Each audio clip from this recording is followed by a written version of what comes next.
Vande Mataram students, I am Madhav from maths Madhav. चलिए maths की दुनिया में चलते हैं।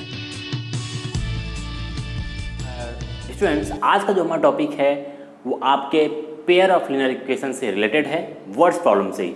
वर्ड्स प्रॉब्लम की ये लगभग आखिरी सीरीज है, आखिरी टॉपिक है ये, और ये टॉपिक है words problem related to geometry. नाम सुना है इसका ना? सुना ही होगा। ज्योमेट्री से रिलेटेड प्रॉब्लम्स को हम कैसे सॉल्व करते हैं इसको और जरा देखते हैं। तो पहले तो हम कुछ शॉर्ट ट्रिक्स देखते हैं इसमें कि ज्योमेट्री से रिलेटेड प्रॉब्लम्स अगर आपके एग्जाम में आती है तो आप उसको कैसे सॉल्व करोगे। तो कुछ चीज़ें आपको याद रखना होगा। ज्योमेट्री का मतलब एक तरीके से समझो एंगल बेस्ड। कैसा? Angle based problem. कुछ ना कुछ एंगल्स आपको गिवन होंगे। तो एंगल किसके होते हैं? एंगल जाहिर सी बात है, या तो ट्रायंगल के होंगे, क्वाड्रिलेटरल के होंगे, किसी न किसी पॉलीगन का ही तो एंगल होगा। तो आपको मोस्टली जो पॉलीगन्स मिलेगा वो या तो ट्रायंगल मिलेगा या क्वाड्रिलेटरल मिलेगा। इन दो बेस पर आपको, इन दोनों के बेस आपको न्यूमेरिकल मिलेंगे। अब आपको इसके बारे में कुछ प्रॉपर्टीज पता होनी चाहिए। जैसे ट्रायंगल के तीनों एंगल का सम 180 डिग्री होता है, ये तो पता ही है। और दूसरी चीज आइसोसेलेस ट्रायंगल है तो ये दो एंगल का सम आपस में क्या होता है? आइसोसेलेस में इक्वल होता है, स्केलिन में तीनों डिफरेंट होता है। मीन्स कहने का ये ट्रायंगल की जो प्रॉपर्टीज हैं वो आपको दिमाग में होनी चाहिए ना। क्वाड्रिलेटरल में भी ये तुम्हें पता होना चाहिए। क्वाड्रिलेटरल है तो क्वाड्रिलेटरल के चारों एंगल का सम कितना होता है? 360 डिग्री होता है। और इसी में कई बार आता है कि अगर ये साइक्लिक क्वाड्रिलेटरल है। कैसा क्वाड्रिलेटरल है? साइक्लिक। साइक्लिक का मतलब समझ रहे हो? साइक्लिक का मतलब ये होता है कि कोई सर्कल है और सर्कल के अंदर कोई 4 साइड वाला क्वाड्रिलेटरल है। क्या है? 4 साइड वाला क्वाड्रिलेटरल। तो इसको हम बोलते हैं साइक्लिक क्वाड्रिलेटरल। साइक्लिक क्वाड्रिलेटरल की एक प्रॉपर्टी याद रखना, इसके भी चारों एंगल का सम 360 होगा।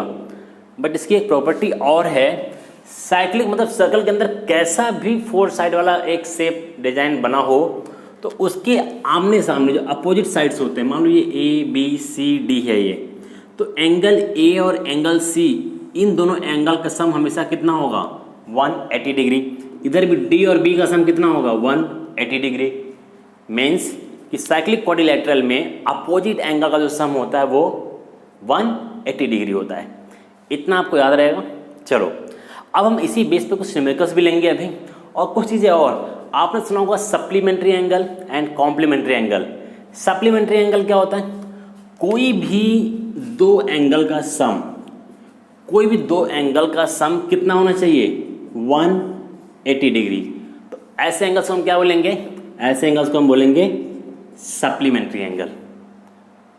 सप्लीमेंट्री के बाद जब भी होगी कोई एक एंगल को नहीं बोलते सप्लीमेंट्री, दो एंगल का सम, दो एंगल होंगे। अगर दोनों एंगल को ऐड करने पे 180 आ रहा है तो बोलेंगे हाँ ये दोनों आपस में क्या है? सप्लीमेंट्री हैं। जैसे मालूम मैंने यहाँ पे 100 लिखा, यहाँ पर 80 लिखा, मैंने हम लोग क्या ये दोनों सप्लीमेंट्री हैं? यस, क्योंकि दोनों का सम कितना है? 180 है। मान लो मैंने यहाँ पे लिख दिया 90 और यहाँ पे लिख दिया हमने 70। मैंने बोला कि क्या ये दोनों एंगल आपस में सप्लीमेंट्री हैं? ये होंगे सप्लीमेंट्री? नहीं होंगे, क्योंकि 180 नहीं आ रहा है ये। इसी तरीके से कुछ एंगल्स होते हैं कॉम्प्लीमेंट्री एंगल। कॉम्प्लीमेंट्री का मतलब क्या होता है? कॉम्प्लीमेंट्री का होता है दो एंगल का सम कितने डिग्री होना चाहिए? 90 डिग्री होना चाहिए, तो उसको कॉम्प्लीमेंट्री बोलेंगे। जैसे एक एंगल मान लो 60 डिग्री हो और दूसरा 30 डिग्री हो तो हम बोलेंगे हाँ ये दोनों एंगल आपस में कैसे हैं? कॉम्प्लीमेंट्री हैं। एक एंगल 70 हो दूसरा 20 हो, बोलेंगे हाँ कॉम्प्लीमेंट्री हैं। एक एंगल 80 दूसरा 20, तो क्या कॉम्प्लीमेंट्री होंगे ये? नहीं, क्योंकि 90 से एबव जा रहा है। 90 से एबव भी नहीं होना चाहिए, 90 से कम भी नहीं होना चाहिए। तो सप्लीमेंट्री, कॉम्प्लीमेंट्री, ये सारे ट्रायंगल, क्वाड्रिलेटरल, साइक्लिक क्वाड्रिलेटरल, ये सब आप समझ चुके। अब हम सीधे चलते हैं न्यूमेरिकल पर। चलिए, कहाँ गया मेरा ग्लव्स? तो इसमें हमारा जो फर्स्ट क्वेश्चन है एक्सरसाइज 3.3 का क्वेश्चन नंबर 3 का सेकेंड लिखा हुआ है, the larger of two supplementary angles exceeds the smaller by 18 degree, find them. उस एंगल को फाइंड करो। क्या कह रहा है क्वेश्चन? क्वेश्चन ये कह रहा है कि दो सप्लीमेंट्री एंगल हैं, ठीक है, उसमें एक एंगल बड़ा है और दूसरा एंगल छोटा है, और बड़ा वाला जो एंगल है वो छोटे वाले एंगल से कितना ज़्यादा है? 18 डिग्री ज़्यादा है, तो दोनों एंगल को फाइंड आउट करो। तो कर देते हैं। चलो, सप्लीमेंट्री एंगल की बात हो रही है यहाँ पर, तो हम मान लेते हैं सबसे पहले कि एक जो हमारा लार्ज वाला एंगल है, ठीक है, वो लार्ज एंगल जो है हमारा वो मान लेते हैं x डिग्री है, हमें पता नहीं है तो x तो मानना पड़ेगा ना। And smaller angle equals to y degree. अब आते हैं क्वेश्चन पे। क्वेश्चन क्या कह रहा है? क्वेश्चन कह रहा है कि जो हमारा ग्रेटर एंगल है या लार्जर एंगल है वो स्मॉलर से 18 ज़्यादा है। तो ग्रेटर एंगल या larger angle is equals to कितना ज़्यादा है? 18 मोर देन किसके? y से। y से कितना ज़्यादा है? 18 एक्सीड कर रहा है ना 18 से। अब बोलोगे यार इधर 18 क्यों हमने ऐड कर दिया? मैंने कई बार आपको बताया, जब मैं बोलता हूँ कि मेरी एज तुम्हारी एज की 2 टाइम्स है तो हम क्या लिखते हैं? माई एज, मान लो मेरी एज x है, तुम्हारी एज y है, तो my age is equals to 2 times of y ना। यही तो लिखते हैं इक्वेशन में। जैसे हम इक्वेशन को पढ़ते हैं हूबहू वैसे लिखते हैं, my age is equals to 2 times of y। ऐसा नहीं लिखते हैं कि my age 2 times is equals to y, ऐसे करके नहीं लिखेंगे हम, तो ये गलत होगा। हमने मेरी एज 2 टाइम्स है तुम्हारे एज की, लेकिन 2 का मल्टीप्लाई किधर हुआ? तुम्हारी एज में। हूबहू सेम ऐसे यहाँ पर भी x जो है y से कितना ज़्यादा है? 18 ज़्यादा है, लेकिन 18 ऐड कहाँ पर हो रहा है? y के साथ। ये इक्वेशन को बैलेंस करने के लिए ऐसा हम लिखते हैं, ठीक है। x is equals to 18 more than y से कितना ज़्यादा है? 18 ज़्यादा है। तो ये हमारी पहली इक्वेशन बन गई। x y इधर आएगा माइनस y इक्वल्स टू 18। अब कहोगे यार सेकेंड इक्वेशन कैसे बनेगी? एक ही सेंटेंस ही था, अब इक्वेशन कैसे बनाए दूसरी? तो जब भी ज्योमेट्री की प्रॉब्लम होती है तो हमेशा याद रखना कि जो हमारे पॉलीगन्स है, ट्रायंगल हो, क्वाड्रिलेटरल हो, कोई भी तुम्हें पॉलीगन्स दिया होगा तो उसकी प्रॉपर्टी याद रखना। उस प्रॉपर्टी के बेस पर हमेशा एक इक्वेशन तुम बनाओगे। जैसे यहाँ पर तो कोई चीज़ तो ऐसा दिया नहीं था कि पॉलीगन क्या है, बट यहाँ पर तुम्हें दिया हुआ सप्लीमेंट्री एंगल। तो सप्लीमेंट्री एंगल की भी प्रॉपर्टी तुम्हें दिमाग में आनी चाहिए कि सप्लीमेंट्री एंगल के बारे में मैंने तुम्हें बताया स्टार्टिंग में ही कि सप्लीमेंट्री एंगल क्या होता है? 2 एंगल जिनका सम कितना होता है? 180 डिग्री। और हमने स्टार्टिंग में ही कहा है कि जो लार्ज एंगल है, स्मॉलर एंगल है, ये दोनों के दोनों आपस में कैसे हैं? सप्लीमेंट्री हैं। इसका मतलब कि इन दोनों का सम कितना होना चाहिए? करेक्ट, 180 डिग्री होना चाहिए। मतलब कि x प्लस वाई का जो सम होगा वो 180 डिग्री होगा। तो ये आपका 2 इक्वेशन बनकर तैयार है, आपका खाना तैयार है। अब इसको आप क्या करेंगे? पकी पकाई चीज़ यहाँ पर आपको मिल चुकी है। अब इसको क्या करिए? आप खाना स्टार्ट करिए। मतलब इसको सॉल्व करिए। सॉल्व करेंगे तो कुछ x की वैल्यू आएगी, कुछ y की वैल्यू आएगी। यहाँ से x की वैल्यू होगी 99 डिग्री एंड y की वैल्यू होगी 81 डिग्री। मुझे बस आंसर पता है इसका, आप इसको सॉल्व करना। इसको सॉल्व कर लोगे तो आपको यही आंसर मिलेगा। अगर ये आंसर नहीं मिल रहा है तो आपका आंसर गलत है। फिर से सॉल्व करो, फिर भी नहीं सही आ रहा है, फिर से सॉल्व करो, ट्राई एंड ट्राई अगेन। मैं यहाँ पे बार बार इसलिए वर्ड्स प्रॉब्लम में करा रहा हूँ ताकि आपको इक्वेशंस बनाने के लिए आ जाए, कि आपको समझ आ जाए कि हम इक्वेशन कैसे बनाते हैं। आपको इक्वेशन को सॉल्व करना आता है, ये मैं समझ चुका हूँ। अब मैं बस ये चाह रहा हूँ कि आपको वर्ड्स प्रॉब्लम अगर कोई आ रही है तो उसकी इक्वेशन तुम बना लो। अगर तुम इक्वेशन बना लोगे तो मैं समझ जाऊँगा कि हाँ तुम सॉल्व कर लोगे उसको। अब नाउ सेकेंड क्वेश्चन। अब इसमें आपको एंगल से रिलेटेड कोई और क्वेश्चन ऐसे गिवन नहीं है। आपको लेके चलते हैं बिल्कुल लास्ट एक्सरसाइज 3.7 पर, जो ऑप्शनल है और नीचे लिखा भी हुआ है these exercise are not from the examination point of view. Exam के पॉइंट ऑफ व्यू से एक्सरसाइज नहीं है, लिखा तो है बट कई बार CBSE ने धोखा दिया है और धोखा आप भी खा जाओगे कभी तो दिक्कत होगी। इसलिए मैं इस क्वेश्चन को ज़रा सॉल्व करा रहा हूँ। कुछ बहुत ऐसा नहीं है कि एग्जाम के पॉइंट ऑफ व्यू से नहीं, बहुत टिपिकल है, बहुत आसान है। तो आओ करके ज़रा देखते हैं। क्वेश्चन लिखा हुआ है इन अ ट्रायंगल ABC। एक ट्रायंगल की बात आप क्वेश्चन देख रहे हो ना, 3.7 में क्वेश्चन नंबर 5 लिखा हुआ इन ट्रायंगल ABC। कोई एक मान लो ट्रायंगल है, दिस इज ABC। इसमें लिखा हुआ है कुछ गिवन है। गिवन क्या है? Angle C is equals to 3 times of angle B angle C जो है वो बी का क्या है, 3 गुना है, कोई दिक्कत नहीं। फिर लिखा हुआ है कि एंगल सी जो है वो 2 टाइम्स है किसका, एंगल ए और एंगल बी को जब हम ऐड कर दे रहे हैं तब भी उसका 2 गुना आ रहा है वो। तो तुम्हें कह रहा है फाइंड द 3 एंगल्स, कह रहा है तीनों एंगल फाइंड आउट करो। तो कोई दिक्कत नहीं है, सी तुम्हें दिया हुआ है, सी के साथ रिलेशन, ए और बी को क्या करो, एक्स मान लो, मतलब एक को एक्स और एक को वाई मान लो।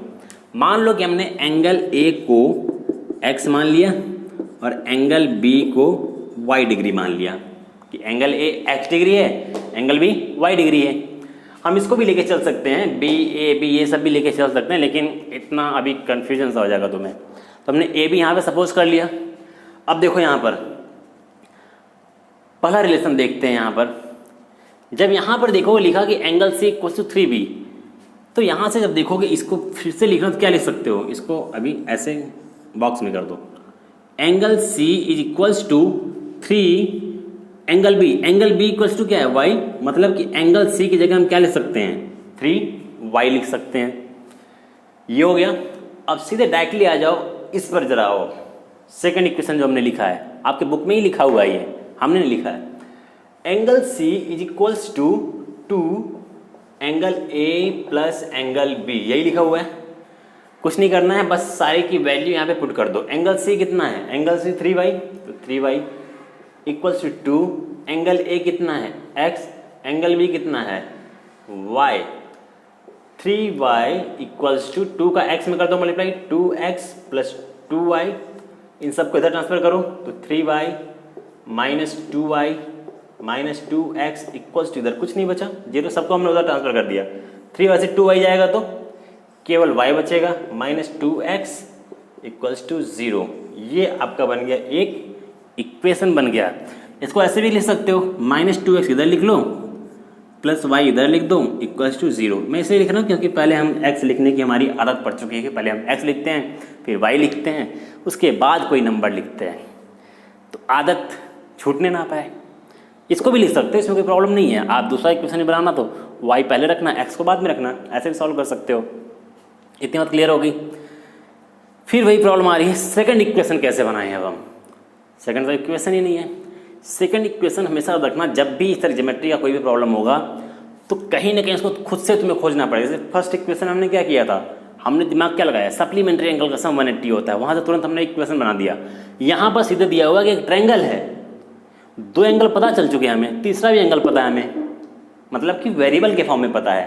तो सीधे हम लिख सकते हैं ना कि angle this plus this plus this equals to 180 degree, क्योंकि तीनों एंगल का सम कितना होता है 180। तो यहाँ से मैं क्या करता हूँ, इन सबको अभी हटाता हूँ, तो लिख दिया जा angle A plus angle B plus angle C equals to 180 degree. यही हुआ ना। एंगल ए हमने क्या माना है x, एंगल बी क्या माना है y, एंगल सी अभी हमने लिखा था ना, एंगल सी की जगह क्या लिखा था 3y लिखा था, देखो यहाँ पे लिखा भी है अभी हमने। तो एंगल सी कितना होगा 3y इक्वल्स टू 180। तो x ये क्या हो जाएगा प्लस 4y, ऐड करने आता है ना 3y plus 1y equals to 180 degree. ये आपका हो गया सेकंड इक्वेशन। इन दोनों इक्वेशंस को, इसको और इसको, या इसको या इसको, किसी को भी आपस में क्या करोगे, सॉल्व करोगे, तो यहाँ से तुम्हें किसकी वैल्यू मिलेगी, x एंड y की वैल्यू मिलेगी। यहाँ से x की वैल्यू 20 आ जाएगी और y की वैल्यू 40 आ जाएगी। कितना क्लियर हो गया। और जब x और y की वैल्यू आ गई, वो तीनों एंगल पूछ रहा तुमसे, तो तीसरा एंगल क्या था, तुम्हें c की वैल्यू निकालनी है। तो एंगल c इक्वल्स टू क्या लिखा था तुमने, angle c equals to 3y लिखा था ना। तो एंगल c की वैल्यू कितनी हो जाएगी 3 इंटू y की वैल्यू कितनी है 40, तो यहाँ 40 लिख दो, 4 3 जा 12, मतलब एंगल c कितने डिग्री का होगा, ये 120 डिग्री का हो जाएगा। एंगल हमने इसको x माना था, ये 20 डिग्री का हो जाएगा, ये 40 डिग्री का हो जाएगा। इन सबको आपस में ऐड करो, 180 डिग्री का हो जाएगा। और बाकी जो रिलेशन दिया हुआ उसको देख लो, चेक कर लो कि सही है कि गलत है। गर्मी बहुत है बाबा, क्या करूं इस गर्मी का। इतना क्लियर हो गया। अब देखो इसको तुम वेरीफाई भी कर सकते हो। वेरीफाई करने का मतलब जैसे यहाँ पे लिखा हुआ था कि एंगल सी है वो एंगल बी का 3 टाइम्स था, लिखा हुआ था ना। एंगल सी जो है एंगल बी का 3 टाइम्स, देखो 3 टाइम्स सही, 4 3 जा 120 होता है, मतलब 43 जा 4 3 जा 12, मतलब 4 का 3 गुना है 40 का, तो 3 गुना हो गया ये। और क्या लिखा हुआ था यहाँ पर कि एंगल सी जो है वो एंगल ए और बी को दोनों को ऐड कर दें, उसका भी 2 गुना है। एंगल ए और बी को ऐड कर दें, कितना हो गया 60 हो गया। तो 60 का ये क्या है 2 गुना है ना 120, 62 जा 120, मतलब कि तुम्हारा आंसर सही है। मतलब कहने का ये है कि तुम अपने आंसर को खुद ही वेरीफाई कर सकते हो, टीचर की जरूरत नहीं है, टीचर केवल नंबर देगा तुम्हें, ठीक है। तो नेक्स्ट क्वेश्चन पे चले, एक आखिरी क्वेश्चन पर, बहुत ही आसान सिंपल सा क्वेश्चन है सब। तो आ जाते हैं 3.7 एक्सरसाइज में ही बिल्कुल लास्ट में एक है जो मैंने भी आपको बताया था कि एक साइक्लिक क्वाड्रिलेटरल जो होता है उसमें जो क्वाड्रिलेटरल बनता है सर्कल के अंदर, मान लो ये एक सर्कल है, सर्कल के अंदर एक क्वाड्रिलेटरल है, 1 2 3 4 साइड वाला क्वाड्रिलेटरल है। इसका कुछ नाम लिख देते हैं, दिस इज ए जो आपके बुक में है वही लिख देता हूँ मैं, A B C and D, हमने नेम लिख दिया यहाँ पर। एंगल्स भी दिया हुआ है, ए की जगह 4y + 20, एंगल ए लिखा हुआ है 4y + 20, एंगल डी लिखा हुआ -7x + 5, एंगल बी लिखा हुआ 3y -5 और एंगल सी जो लिखा हुआ है वो -4x, ये दिया हुआ है। और तुमसे कह रहा है कि तुम्हें find the angles of the cyclic quadrilateral, इनके चारों एंगल तुम्हें पता करने हैं। एंगल तो दिख नहीं रहा है यहाँ पे, एंगल वेरिएबल के फॉर्म में है, हमें नंबर के फॉर्म में चाहिए, तो कुछ प्रॉपर्टीज़ खोजनी पड़ेगी हमें यहाँ भी। तो क्या करेंगे हम, सिर्फ और सिर्फ हमें इतना पता है यहाँ पर कि ABCD एक साइक्लिक क्वाड्रिलेटरल है, एंगल फाइंड करो। तो सीधे हमें दिमाग वही लगाना है, हमें यहाँ पे कुछ भी नहीं दिया है, लेकिन हमें पता है कि साइक्लिक क्वाड्रिलेटरल के जो अपोजिट एंगल्स होते हैं वो उनका सम जो होता है वो 180 डिग्री का होता है। तो इक्वेशन बन गया, ये बना देते हैं। मतलब कि एंगल बी और D, angle B + D = 180 degree, यही होगा ना, ये पहला इक्वेशन बन गया। एंड सेकंड इक्वेशन क्या बनेगा, angle A + angle C = 180 degree, ये दूसरा इक्वेशन यहाँ से बनेगा। तो जल्दी से बनाते हैं। एंगल बी कितना लिखा हुआ 3y - 5, 3y - 5 plus angle D कितना है -7x + 5, -7x + 5 = 180 डिग्री, ठीक है। इसको भी लिख लेते हैं। एंगल ए कितना है 4y + 20 प्लस एंगल सी कितना है -4x = 180 डिग्री। छोटा सा दिख रहा है ना ये 180 डिग्री, ठीक है। अब यहाँ पे इसको एक्सपेंड करते हैं, 3y - 5, देखो जब ब्रैकेट ओपन होगा तो क्या हो जाएगा -7x + 5 = 180 डिग्री। इसको सॉल्व कर ले पहले, देखो +5 - 5 क्या हो जाएगा 0 हो जाएगा। तो 3y - 7x = 180 डिग्री। इसको सीधा भी कर सकते हो कि -7x को हमने इधर लिख दिया, आदत से मजबूर है ना, x को इधर लिखते हैं बार बार हम लोग, प्लस 3y। देखो साइन क्यों नहीं चेंज हो रहा है इसका, मैं बार बार कह रहा हूँ, हम केवल इसको इंटरचेंज कर रहे हैं, प्लेस को बस रिप्लेस कर रहे हैं, इसलिए साइन चेंज नहीं हो रहा है। माइनस माइनस के साथ जा रहा है, +3y + 3y इक्वल के इधर जब कोई नंबर आता है, कोई वैल्यू आती है, तब साइन चेंज होता है। तो यहाँ पे इक्वल टू कितना हो जाएगा 180 डिग्री। ये आपका बन गया फर्स्ट इक्वेशन। इसको भी जरा इक्वेशन बना लेते हैं। यहाँ पे कैसे होगा 4y + 20। अब यहाँ पे देखो ये भी ब्रैकेट जब ओपन होगा क्या होगा, प्लस माइनस का मल्टीप्लीकेशन, -4x = 180 डिग्री। अब बड़े में आ गया बच्चा ये। नाउ 4y - 4x = 20 को उधर भेजो, 180 - 20, 4y - 4x, फिर वही कर दो, आदत से मजबूर हैं हम, -4x इधर लेकर के आते हैं, प्लस 4y इधर लिख देते हैं, इक्वल 180 से 20 गया तो 160 degree. This is our second equation. इसको और भी छोटा कर सकते हो ना, कैसे कर सकते हो, सबसे 4 क्या कर लो कॉमन ले लो, या सबको 4 से क्या कर दो डिवाइड कर दो। सबको अगर 4 से डिवाइड करें हम तो ये क्या बचेगा -x, यहाँ भी 4 से डिवाइड हुआ तो +y, यहाँ 4 से डिवाइड हुआ तो 4 4 जा 60 = 40। ये हमारा नया इक्वेशन आया। तो यहाँ पे 2 इक्वेशन बने हमारे, एक ऊपर और एक यहाँ पर नीचे। अगर किसी को बड़ा शौक हो कि हमें नहीं इसी को लेके चलेंगे, बहादुर इंसान है, तो वो भी लेके चल सकता है। अदरवाइज आप छोटा भी कर सकते हो, मैं तो छोटा कर लेता हूँ, मैं बहुत बहादुर टाइप का नहीं हूँ, तो हमने छोटा कर लिया इसको। ठीक है। अब देखो यहाँ पर, अब इन दोनों इक्वेशंस को हम करेंगे क्या, सॉल्व, और हमें मिलेगी वैल्यू क्या, x और y की वैल्यू। तो मैं आपको खटाक से तुरंत आपको x और y की वैल्यू यहाँ पर देता हूँ, क्योंकि इक्वेशन को सॉल्व करने का काम आपका है। यहाँ से x की वैल्यू आ गई -15 एंड y की वैल्यू आएगी 25। ये आया आपकी वैल्यू। अब x और y, ये तो कोई एंगल तो आया नहीं, हमें ABCD चाहिए। ये कैसे पता चलेगा हमें, ABCD ऐसे पता चलेगा।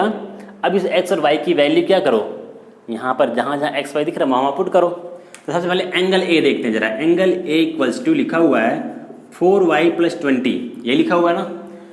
तो 4 × y की जगह क्या है 25, 25 + 20, 25 4 जा 100 + 20 = 120 डिग्री।